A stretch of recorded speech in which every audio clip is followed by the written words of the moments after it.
So where did we stop last time? Can you still hear me? Can you still hear me?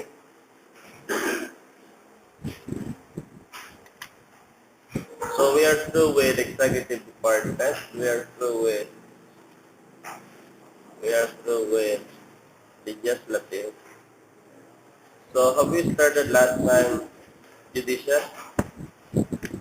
Tapos na po ba tayo? At least the judicial power?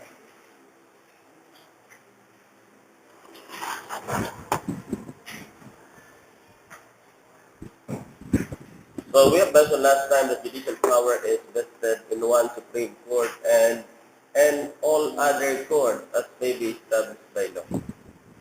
So we specifically refer to what? We specifically refer to judicial courts. Judicial courts, so this does not include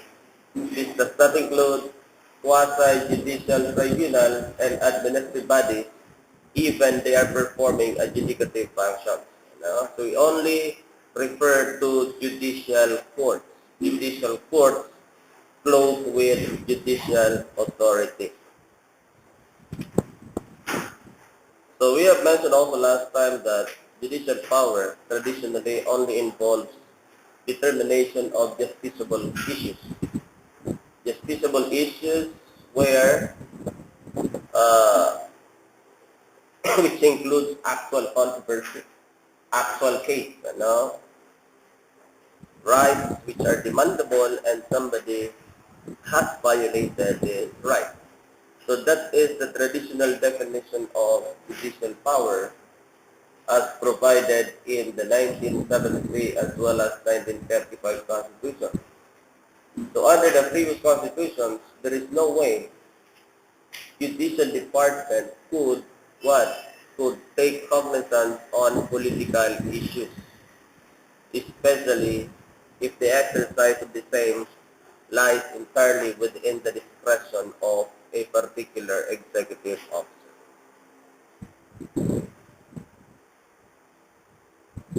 The judicial department also sometimes conduct judicial reviews, especially the Supreme Court, only limited to three purposes. Number one is checking, or here the Supreme Court or Appellate Court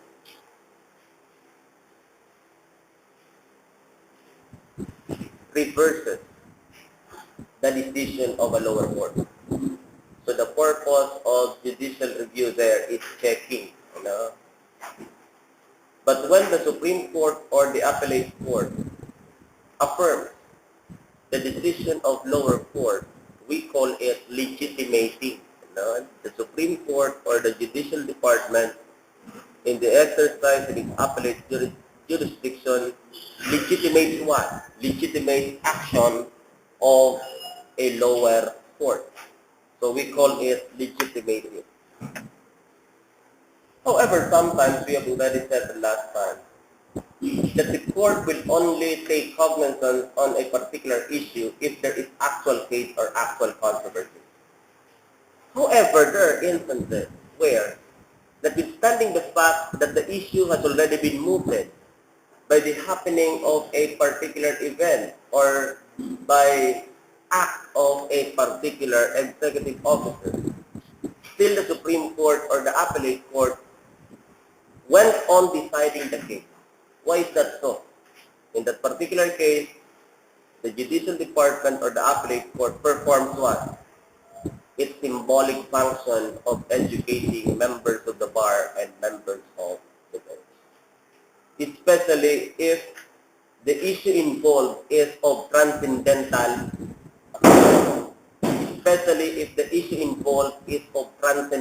importance. There's so much public interest that is affected. That's why, once and for all, the Judicial Department, in the exercise of its appellate jurisdiction, has to make or has to issue a controlling ruling so that it will no longer be repeated in the future. So ano po ang tawag natin dyan? Symbolic or educating. So three purposes of judicial review. We have positive purpose or legitimating.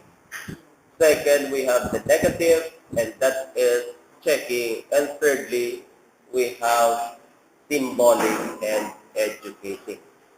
So it is only in these three purposes where the judicial department or the Supreme Court could conduct judicial review.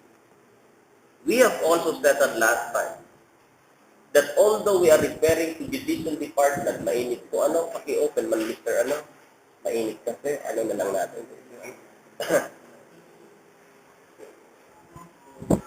So jurisdiction, although we are discussing judicial department,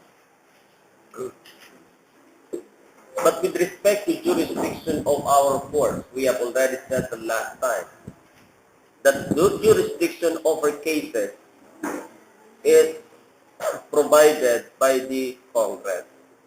What do you mean by jurisdiction? Jurisdiction is simply defined as what? It is simply defined as the power of the court to try and decide cases. So as simple as that, It's the power of the court to try and decide cases.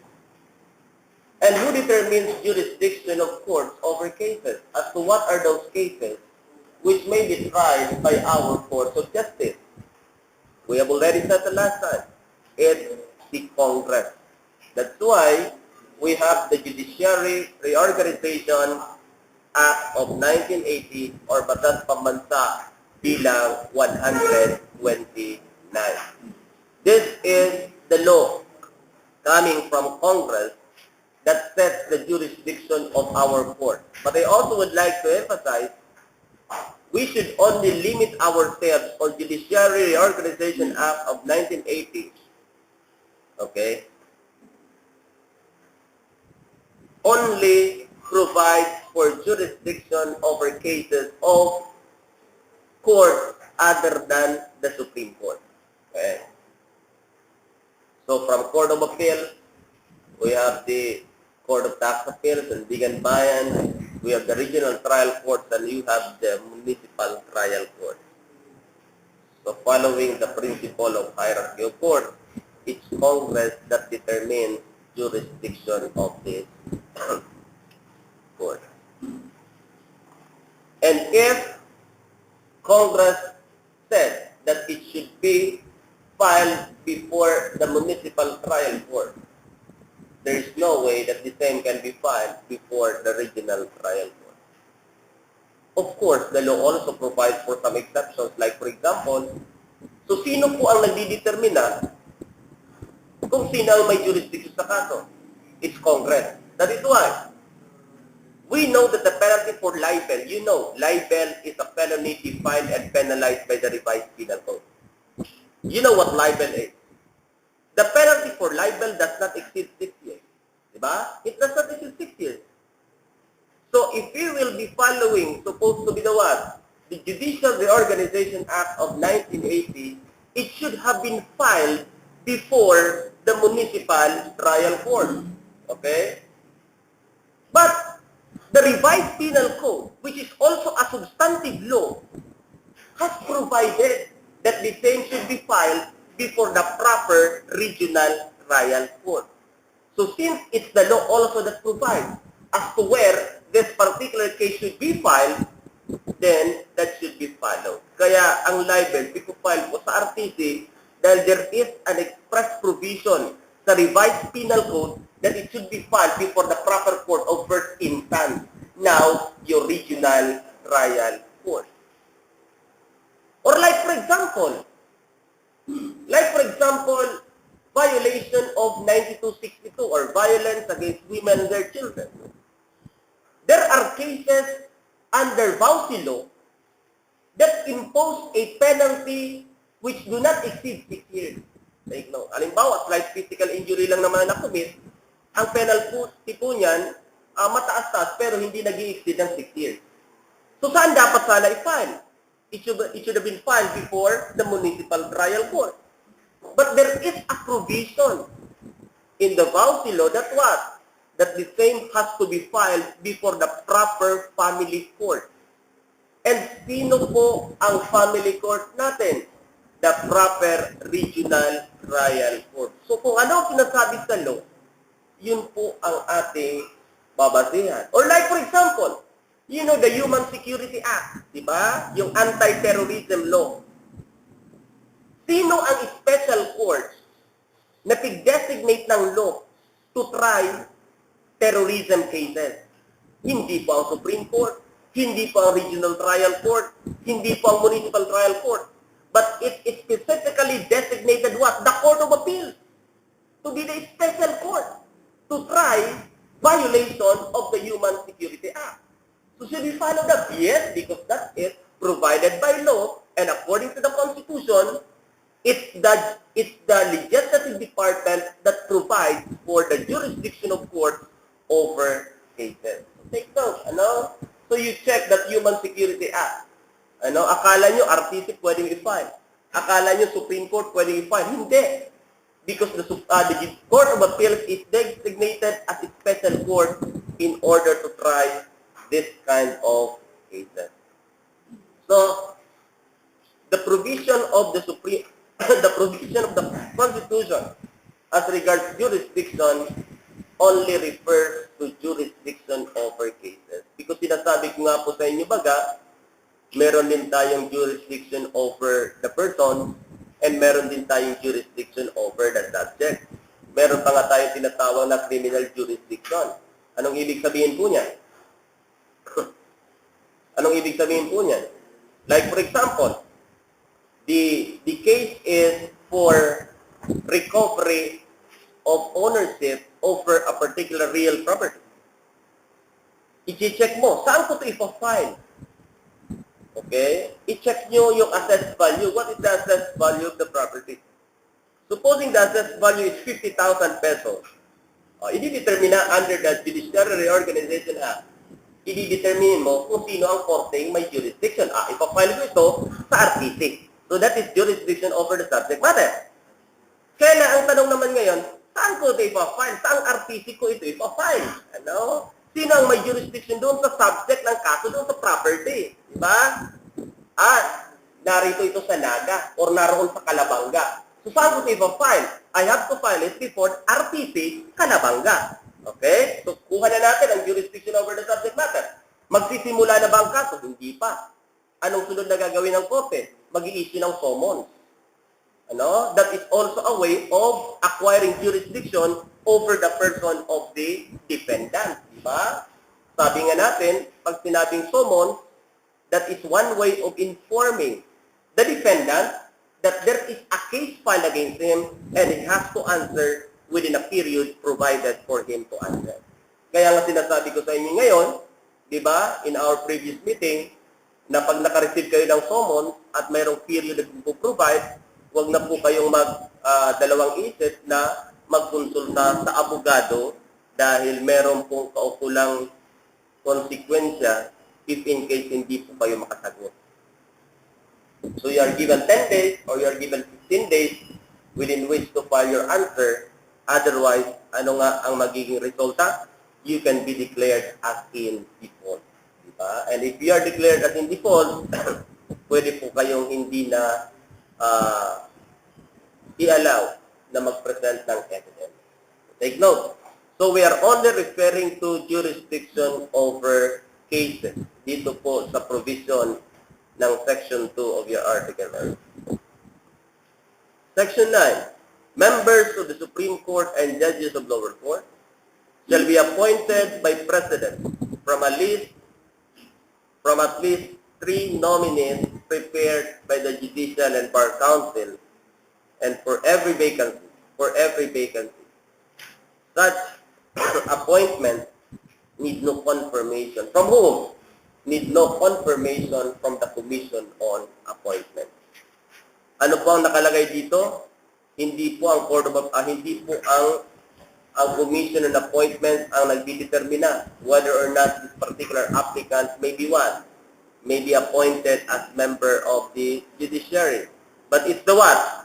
It's the Judicial and Bar Council. It's the Judicial and Bar Council. But still, I would like to emphasize, it's still the President who appoints. Take note. Diniscuss na natin to last time, di ba? Section 7. No person shall be appointed member of the Supreme Court or any lower collegiate court unless he is a natural-born citizen of the Philippines. A member of the Supreme Court must be at least 40 years of age and must have been 15 years or more of judge of a lower court or engaged in the practice of law. I think everybody understands this, right? Ang kailangan lang natin alamin dito yung engaged in the practice of law. You have already told me that you have already read the case of Cayetano versus Monton. But I still ask you to read. I think that is a 2011 ruling, administrative matter that is regarding the statement of the UNC Law Faculty as regards the plagiarism case against Justice Mariano del Castillo. Once again, in that particular case, the Supreme Court has re-emphasized that teaching or being professors in law, teaching in the College of Law is considered engaged in the practice of law. Take note. So have you already visited that case? That is an administrative matter, statement or letter made by the faculty of the UP College of Law as regards the plagiarism case as against Justice Mariano del Castillo in consonance with the case of Binoya, a case with regards to our comfort women during the Japanese occupation. So please have that case. I think that is a 2011 case. If I am not mistaken. Oh yes, that is March 8, 2011. It is emphasized here that what? It would do well for the court to remind respondents, law professors, that in view of the broad definition in Cayetano versus Monzon, lawyers, when they teach law, are considered engaged in the practice of law. Unlike professors in other disciplines and more than lawyers who do not teach law, respondents are bound by their oath to uphold the ethical standards of the legal profession. Thus, their actions as law professors must be measured against the same canons of professional responsibility applicable to acts of members of the bar, as the fact of their being law professors is inextricably entwined with the fact that they are lawyers. Letter of the UP Law Faculty entitled Restoring Integrity, a statement by the faculty of the UP College of Law on the allegation of plagiarism and misrepresentation in the Supreme Court. Administrative matter number 10-10-4, SC, March 8, 2011. Take note. Yeah. So please read that particular case as a better, to better understand, engaged in the practice of law. It also requires what? Being a natural-born Filipino citizen. I also would like you to read the case of Kilos Bayan versus Gregory O. Please also check that case. Kilos Bayan Incorporated versus Gregory O. That has something to do with the issue as to whether or not Gregory O is a natural-born Filipino citizen. But as regards, pero kung collegiate courts ka, kailangan natural-born, di ba? Supreme Court and other collegiate courts. But other lower courts, like for example, RTC or MTC, it's enough that you are a citizen of the Philippines. JBC, we have already settled this.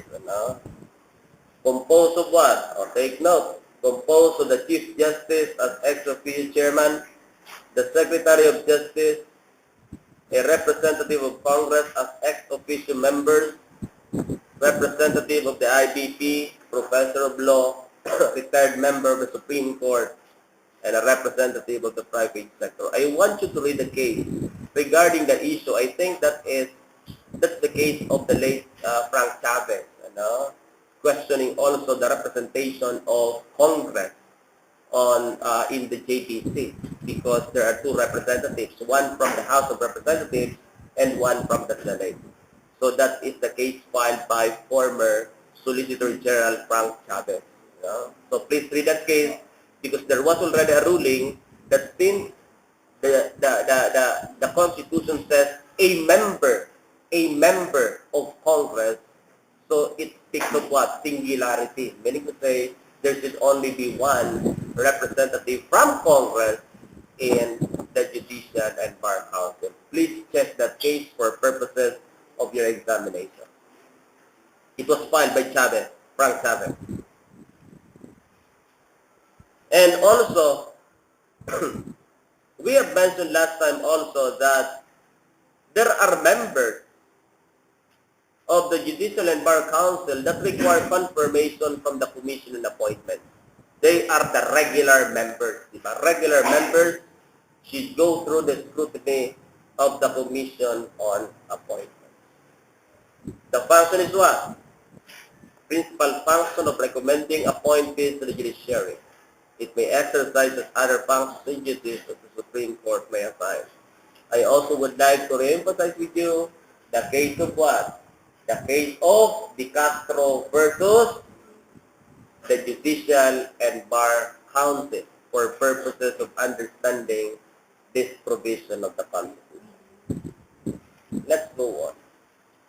The members of the Supreme Court and other courts established by law shall not be designated in any agency performing quasi-judicial or administrative functions. So this is also a prohibition to members of the bench, take note, that they should not be designated in any other tribunal performing administrative as well as quasi-judicial functions. Unless what? Unless what? Unless the Constitution itself allows otherwise. Do we have? Yes or no? Yes, we have. And in fact, we have already discussed the set, diba? The Senate Electoral Tribunal, the House of Representatives Electoral Tribunal. And now there are justices of the Supreme Court who are appointed, diba? As members of the Senate. And that is an administrative body performing a quasi-judicial function because it adjudicates electoral contests, diba? But since the Constitution itself allows the same, we have no problem with that. So only the Constitution can allow it, not even Congress by law, take note, can allow the designation of members of the Supreme Court to any other administrative or quasi-judicial body. Or like, for example, in an impeachment court where the Chief Justice presides, it's not provided by law, but it's provided by the Constitution. So we have no problem if it's the Constitution that provides. It's not a violation if it's the Constitution that provides. Take note. Next, fiscal autonomy. Meaning to say freedom from outside control. O ito po, meron silang independent saan sa pag-distribute ng kanilang funds. The judiciary shall enjoy fiscal autonomy, and appropriations for the judiciary may not be reduced by the legislature before the amount appropriated for the previous year, and after approval shall be automatically and regularly released. Take note. Take note of the provision of our Constitution that their appropriation for the judicial department should not be less than, take note, should not be less than the preceding year. Should not be less than the preceding year. So if, like for example, the appropriation for the judicial department, say for example, is 5% of the entire budget, okay? Say for example, amounting to hypothetically 4 million pesos or 4 billion pesos. So it should not be less than that. It should not be less than that. As regards its appropriation for this year. Pero supposing the appropriation for this year is 6 billion. Pero that is just equivalent to 4% in the budget. Is there a reduction? Diba? Possible yun. So like for example, last year, ang appropriation niya 4 billion. Pero that is equivalent to 5% of the entire budget. Okay? Ngayon, tumaas din. Yun, nag-6 billion, pero equivalent lang siya sa 4% ng budget. The question now is there a reduction? Oh, ano? Is there a reduction? Tumaas, pero sa percentage, bumaba. Oh, ano? Would it be possible? That's possible.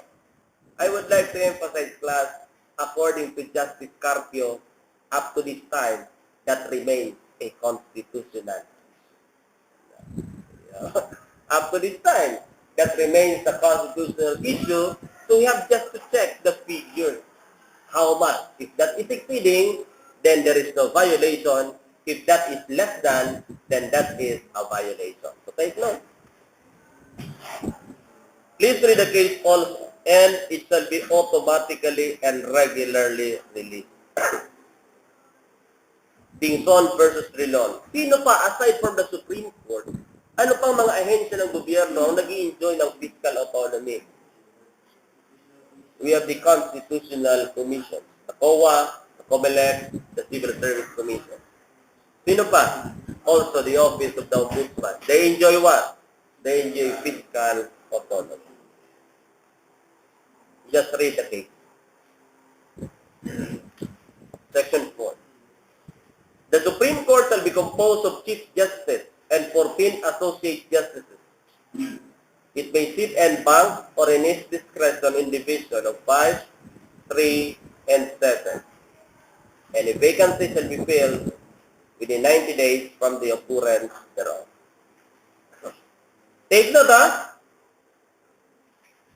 the lower court should be filled up 90 days from the submission of the list to the President. Here, the filling up should be done within 90 days from the time the vacancy occurred. So take note, 90 days from the time the vacancy occurred. As regards what? As regards justices of the Supreme Court.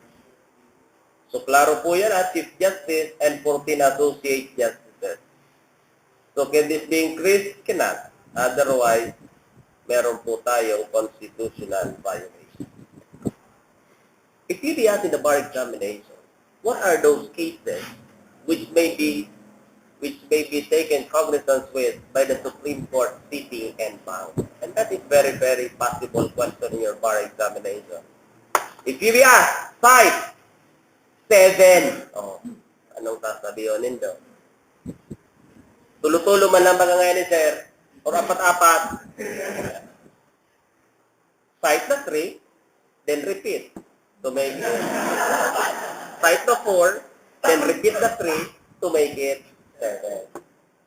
So what are those cases which may be heard by the Supreme Court sitting en banc? Ano po yung mga kaso na pagdinig ng Supreme Court sitting en banc?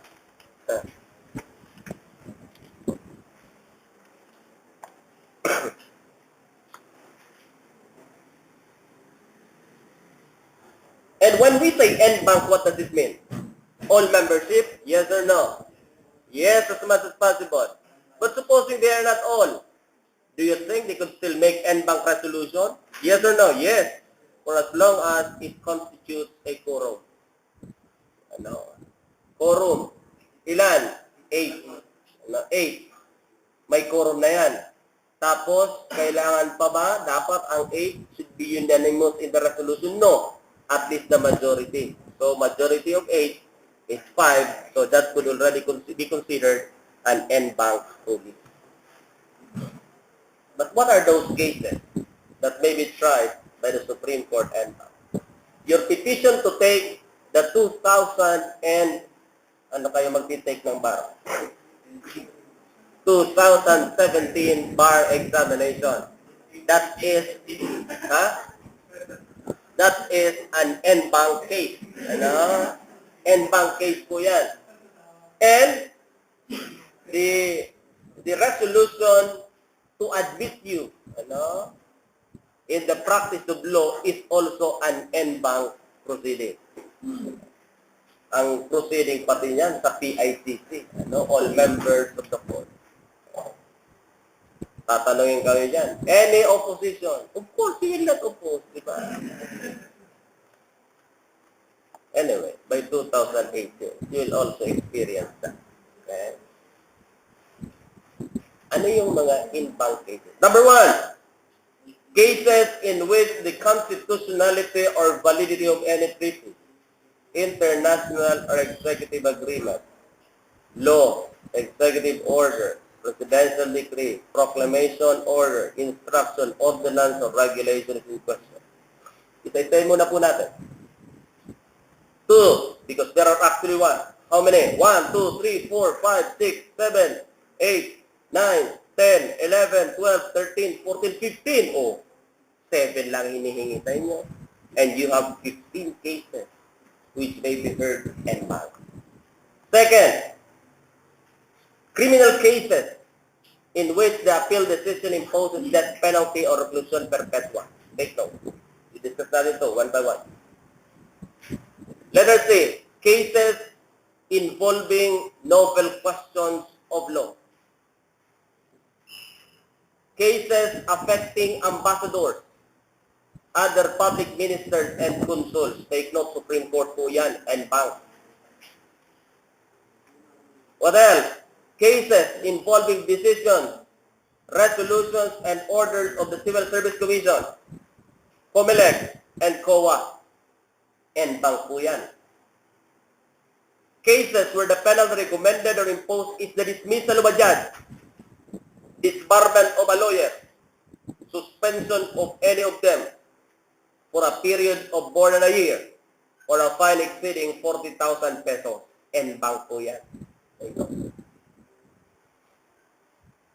Ano pa? Cases covered by the preceding paragraph, yung suspension, and involving the reinstatement in the judiciary of a dismissed judge, the reinstatement of a lawyer in the role of attorney, or the lifting of a judge's suspension or lawyer suspension from the practice of law. So, pwede naman po pala yan. If you are disbarred, if you are removed, can you file a reconsideration? Yes, but do it before the Supreme Court sitting en banc. Take note. What else? Cases involving the discipline of a member of the court, Supreme Court, or a presiding justice or any associate justice of the collegial appellate court. So we have the Sandigan Bayan, we have the Court of Appeal, collegiate appellate court. What else? Cases where a doctrine or principle laid down by the court and bank or by division may be modified or reversed. Take note. Doctrine or principle laid down by the Supreme Court or any of its divisions may only be modified, may only be reversed by the Supreme Court sitting en banc. What else? Cases involving conflicting decisions of two or more divisions. En banc po yan. Cases where 3 votes in a division cannot be obtained because ang nakalagay sa ating saligang batas, majority but in no case less than 3. Take note. Majority but in no case less than 3. What else? Division cases where the subject matter has a huge financial impact on businesses or affects the welfare of a community. What else? Cases, other division cases that in the opinion of at least 3 members of the division who are voting and present are appropriate for transfer to the court en banc. Next, cases that the court en banc deems of sufficient importance to merit its attention. And lastly, all matters involving policy decisions in the administrative supervision of all courts and their personnel. So there are actually how many? There are actually 14 instances or cases which may be heard by the Supreme Court sitting en banc. Take note, no? Because with the kind of test that we have now, it's very possible that these questions may be asked. And I also would like to emphasize that the Supreme Court is what? That the Supreme Court is not a trier of facts. Okay? It's the court of law, but it's not a trier of facts. What does it mean? Hindi po siya nagtatry, hindi po siya nagre-receive ng evidence, hindi po siya nag-re-receive ng testimonies of witnesses. So if you bring it to the Supreme Court, what will be relied upon by the Supreme Court are those records coming from trial court. Okay? So I also would like to have, pero if you be asked in the bar examination, but can the Supreme Court do it? Although there is a provision that the Supreme Court is not a trier of facts, take note. But can the Supreme Court try facts? Yes or no? Yes or no? Tingnan nga po natin ang Section 2 ng Internal Rules ng Supreme Court. The court is not a trier of facts. Klaro po yan. Ano? Its role is to decide cases based on the findings of fact before it. So meron na, ano? Where the Constitution, the law, or the court itself, take note, ito ang importante. Where the Constitution, the law, or the court itself, in the exercise of its discretion,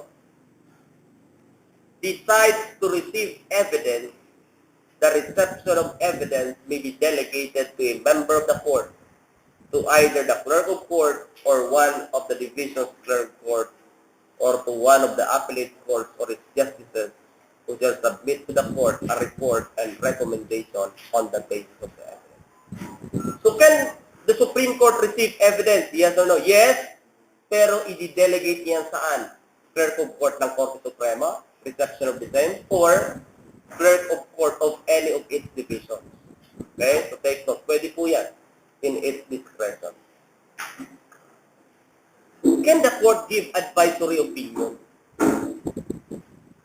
Question of law. You go to the Supreme Court and let the Supreme Court make an advisory opinion on the matter. Can the Supreme Court do it? Yes or no? Cannot issue advisory opinion. Take note. Ano yung mga tinatawag din? Because you could also recall, if you will be reading Supreme Court decisions, merong mga per curiam decisions. Ano yung mga per curiam decisions? And why is it that it's called per curiam decision? Pag sinabing per curiam decision, that's what? That is the decision of the court without specifically mentioning the ponente. Ano? So that's the decision of the court, especially in what cases? Especially in cases where what? Where the penalty imposed is dismissal from service, disbarment, or indefinite suspension in administrative cases. Or in any other case by agreement of the majority of the members or upon request of a member. So that can be a per curiam decision. Take note.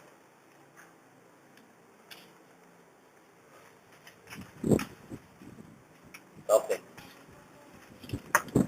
So, en banc cases, all cases involving constitutionality of treaty. So, if you want to question the constitutionality of a particular treaty, where will you go? You go to the Supreme Court, and the Supreme Court will take cognizance. It's within the original jurisdiction of the Supreme Court.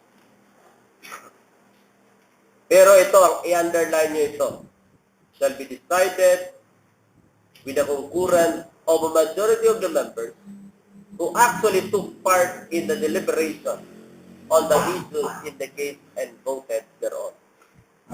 So majority of those who actually took part in the deliberation. But we have already settled that a decision or a case cannot be deliberated upon by the Supreme Court without quorum. Diba?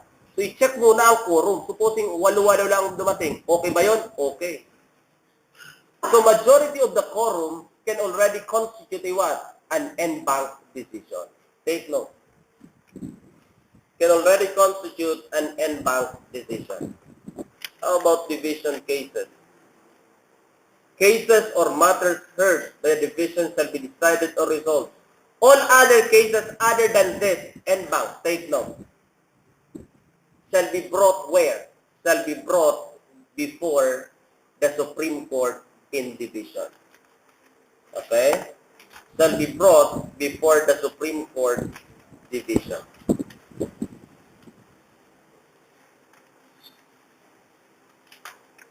Take note.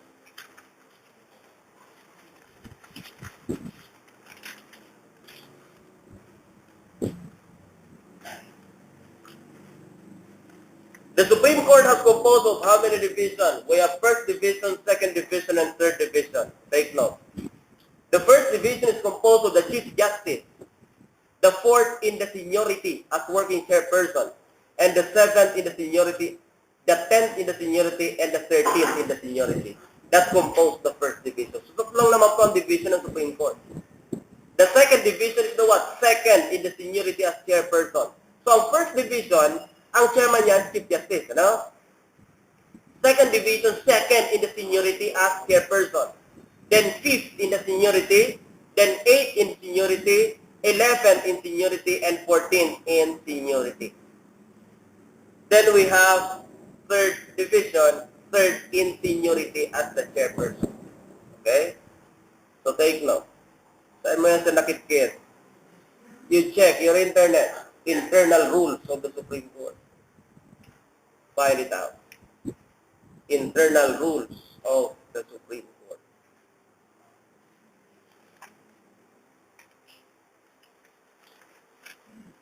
So all other cases should be brought before the Supreme Court sitting in division. And this is what I want to clarify, class.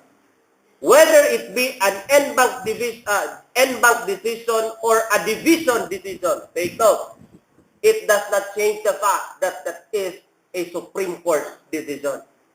So the principle of stare decisis can be applied. Whether it be a decision of a division or a decision of the Supreme Court sitting en banc. It has my equal value. Kaya nga, this is decided by the Supreme Court by division. And you want to file a motion for reconsideration. Should it be filed, should it be decided by the Supreme Court en banc? Yes or no? No! It will still be resolved by the division, take note, giving or rendering or promulgating the decision. Iba po yan sa COMELEC. Sa COMELEC, pag nagdesisyon ang division, pag nagdesisyon ang division and you want to file a motion for reconsideration, the motion for reconsideration will especially, okay, ano yun natin? Ang COMELEC po may dalawang function, administrative function and adjudicative function. Like for example, determination of polling places, determination of ballot boxes, diba? As to how many. That is an administrative function. Suppose ang decision yan division. And you want to question it and you file a motion for reconsideration. Sino ang magdidesisyon yan? COMELEC, division. Because it is performing an administrative function. Pero, if it is performing an adjudicative function, like for example, electoral protest, take note. And you file, and it was decided by the COMELEC division, and you want to file a motion for reconsideration, sino na po ang magdi-decide ang motion for reconsideration mo? It's already the COMELEC en banc. And it's the resolution of the COMELEC en banc that is brought to the Supreme Court. That is a condition precedent. And you know what a condition precedent is? Or condition sine qua non. What is condition sine qua non? Indispensable, kailangan, ano? It's prerequisite, di ba? So that is a condition precedent before you can elevate the matter to the Supreme Court. It's the COMELEC en banc. Okay? Pero ito po hindi. If it is decided by the division, it is the decision of the Supreme Court. Wala pong pagkakaiba yan. Hindi ka pwede magsabi, mag-file ako ng MR, pwede po ba? Pwede po bang Supreme Court en banc ang magdesisyon? No. Because there are only instances where the Supreme Court may decide en banc, di ba? As I have already enumerated. So kahit po division yan, kahit po en banc yan, wala pong, as regards its weight, wala pong pagkakaiba yan. Wala pong pagkakaiba yan. Pwedeng magamit mo yan as a legal basis in your argument. Okay. Now, cases or matters heard by the division shall be decided or resolved. Itong sinasabi ko kanina, ilinga, who actually took part in the deliberation, in case and voted thereon. And in no case, take note, sinabi ko kanina, and in no case without the concurrence of at least 3 of such members. Without the concurrence of at least 3 of such members. So kung less than 3 ang nag-agree, that is a matter that is proper for transfer before the Supreme Court and bank. When the required number is not obtained, the case shall be decided en banc. The case shall be decided en banc, provided that no doctrine or principle laid down by the court in a decision rendered en banc or in division may be modified or reversed except by the court sitting en banc.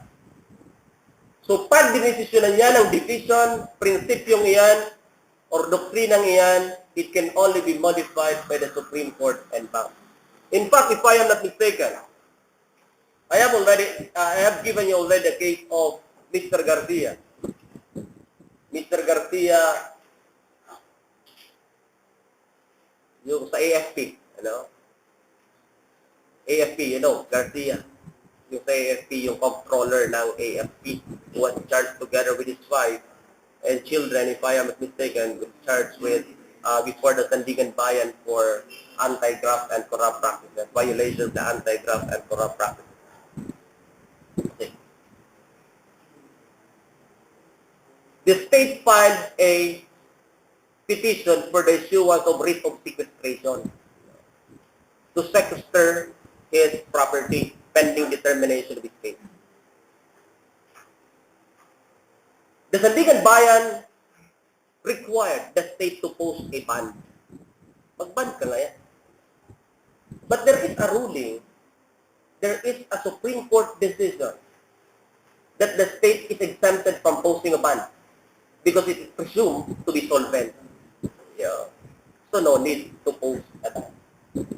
But at any rate, the state posted a ban. But question also the same before the Supreme Court.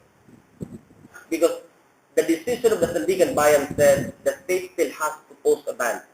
Although there is already a ruling, by the Supreme Court, pero sabi ng Sandigan Bayan?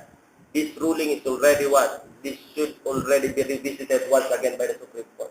Because it's no longer applicable. Yung sabi ng Sandigan Bayan, sino ba ang Sandigan Bayan para magsabi niyan? Kaya anong ginawa ng Supreme Court? When it reversed the decision of the Sandigan Bayan.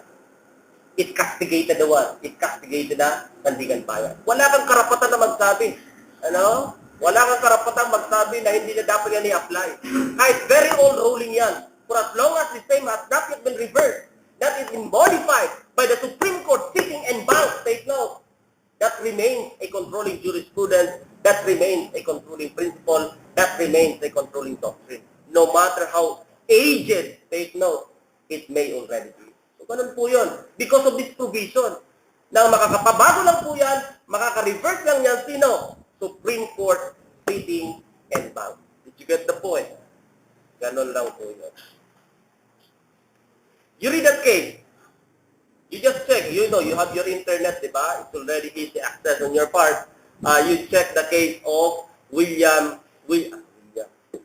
Basta Garcia, ang middle name niya, Di mapakibo. Basta, kaya, tingnan niya ang middle name niya, Basta may kibo dyan, Okay. Or di pala kibo. Basta. Because ang pigkasuhan, yung asawa niya, yung mga anak niya. So, you check, yung Garcia case. Because there is a ruling there. Yeah? I am very sure it's there. Dahil sa dami ng kaso, hindi na din naman po natin kayang i-memorize ang everything. Okay? So take note. Now, we have the principle of separation of powers. We know that. And as much as possible, the executive, the legislative, and the judicial department so much respect is principle of separation of powers. That's why as much as possible, the judicial department will as much as possible avoid encroaching upon powers of these co-equal branches.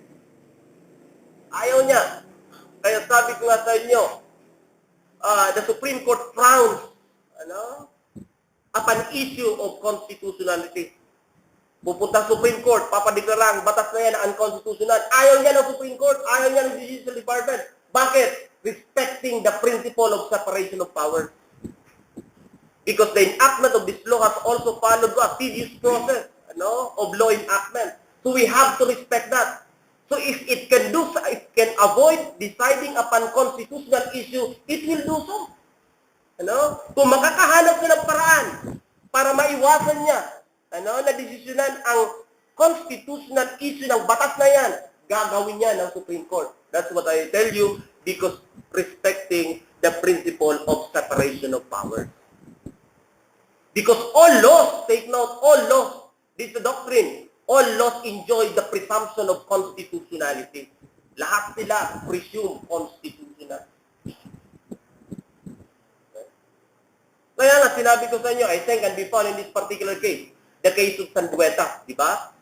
De la Costa versus Sandueta. That can be found in your book. Here is a particular judge. It's already appointed in a particular sala. But there is a law creating a new court. Yeah? And this judge, take note, accepted the appointment to this new court. So, naroon na siya. Has already functioning as the court of this newly created, as the judge of this newly created court. Unfortunately, his appointment was not confirmed by the Commission on Appointment because that's under the 1935 Constitution that has to go through the scrutiny of the Commission on Appointment. Hindi kinonfirm. So ano nga lang gusto niya? Bumalik sa dati niyang posisyon. But has already been occupied by somebody. Can he still go back? In his desperate attempt to what? In his desperate attempt to regain his previous position, he even questioned the what? He even questioned the law creating that court. Sabi niya, it undermined the security of tenure of a member of the judiciary. And that is squarely a constitutional question, di ba? Pero anong ginawa ng Supreme Court? Kahit it is confronted with constitutional issue, hindi, meron pang paraan para iwasan to. Anong ginawa niya? Well, the Supreme Court said, you cannot go back. Why? Because you are already in stupid. Why? Because you have already received the benefit accruing from that position. So you can no longer question it. Okay? So yun ang ginamit ng Supreme Court without passing upon issue of constitutionality. So yun ang gusto natin sabihin. Ayaw niya. Respeto. Kaya nga pikukusun din niya ang Supreme Court. Actions of the Executive Department. As much as possible, hindi siya makikialam.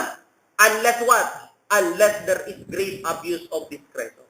No matter how unpopular is that decision, no matter how unpopular is that policy of the Executive Department, if there is belief of any abuse of discretion, the Supreme Court does not have the authority to what? To change that judgment. So, ganun po yun. Kaya kung tatanungin kayo, you always uphold the principle of separation of powers. Pero, if the Supreme Court is already cornered, wala Wala tayong magagawa. The only issue to resolve this case is to pass upon issue of constitutionality. O sige, didesisyon na namin yan. We will conduct judicial review for as long as you have to comply with this what's so-called requisite of judicial inquiry. And there are how many? There are actually 4 requisites of judicial inquiry. And one thing of any of these requisites, take note, will always give the appellate court the authority to what? To dismiss the same. On what ground? On ground of what? Lack of jurisdiction. Yeah? So one of any of these requisites of judicial review, take note, will what? Will leave the court no option but to what? But to dismiss the same for lack of jurisdiction. Ano yung mga requisites of judicial inquiry? First, there must be an actual case or controversy. So there must be a dispute. Ano? There must be a what? There must be a problem. If you go to the Supreme Court and question the law, just because later on it might be what? It might be susceptible to abuses, is there already an actual case or controversy? Wala pa! These are merely anticipations. These are merely apprehensions and never considered actual case or actual controversy. Okay? Like for example, if I am not mistaken, found in your book, the case of Philippine Association of Colleges and Universities versus Secretary of Education. What is this? There is a regulation issued by that by the Department of Education that before you can operate any academic institution, you have to secure permit. So the question is, why? Because it's possible that later on they may no longer be what? They may no longer issued permit. Be issued permit.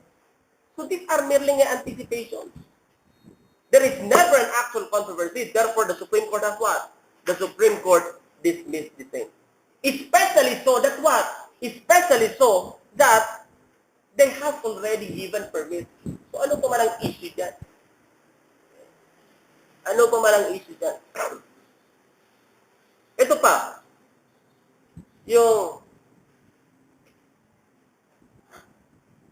Yung kaso ni Lambino versus Comelec. They want to change the ruling na pwede nang mag-initiative on the Constitution. Pero mayroon pang ruling ni Defensor Santiago versus Comelec na sinasabing hindi mo pwedeng gamitin ang law on initiative, that ROCO law, in order to what? To amend the Constitution. Gusto nilang baguhin yan. Pero hindi sila pwede makadirekta kaagad-agad sa Supreme Court because that is merely an anticipation. So anong ginawa nila? Nag-push sila, nag-file sila ng petition sa Comelec, di ba? For people's initiative, doon saan? Doon sa amending the Constitution. It was denied by the Comelec. Okay? So meron na bang issue? Yes. Pumunta sila sa Supreme Court. And it was taken cognizance with by the Supreme Court and saying already that what? Saying already that that is already okay for as long as initiative should only be done in what? Should only be done in amendment and not revision. So, dapat meron pong actual case. Dapat merong possibility na violate na yung right mo. Like for example, yung cyber crime law, di ba? Tama ba yun? Yung 10175, RA 10175, if I am not mistaken. Di ba? Tama ba? Tama, 10175. It was questioned before the Supreme Court. Why? Question agad nila. And up to this time, if I am not mistaken, still pending before the Supreme Court, right? Specifically questioning certain provisions there. Especially the provision what? The provision on libel. Because meron ng move na i-decriminalize ang libel, pero yun, under that particular law, it even imposed higher penalty for what? For libel. Okay? So there is a conflict doon saan? There is a conflict as regards what? As regards the provision of the revised penal code. And the Secretary of Justice also, if I am not mistaken, is what? Is given the authority to what? Is given the authority under that law to what? To even intercept, di ba? Or to even what? To access, to your file if in her defense